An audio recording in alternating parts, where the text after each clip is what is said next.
Gjatë 2 ditëve të fundit, policia ka shqiptuar 1026 gjoba. Ministria e Punëve të Brendshme njoftoi se 150 shkelje kanë të bëjnë me mosrespektimin e shpejtësisë së lejuar. Sipas MPB-s, 5 persona janë privuar nga liria për drejtim të rrezikshëm të automjetit në ndikimin e alkoolit.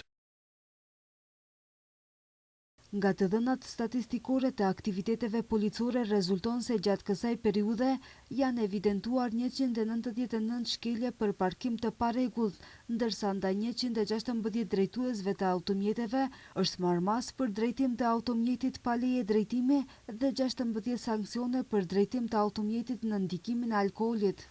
Në përputhje me ligjin për sigurinë e trafikut rrugor, MPB informoi se janë sanksionuar edhe 3 drejtues motocikletash për mosmbajtje të helmetes mbrojtëse, si dhe 33 këmbësor. Gjithashtu, 93 pjesëmarrës në trafik janë dëshkuar për mospërdorim të rripit të sigurimit.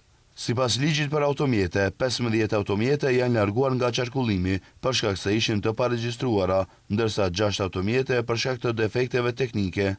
Janë sanksionuar edhe 6 drejtues automjetesh për mosrespektim të kushteve ligjore lidhur me errësimin e xhamave.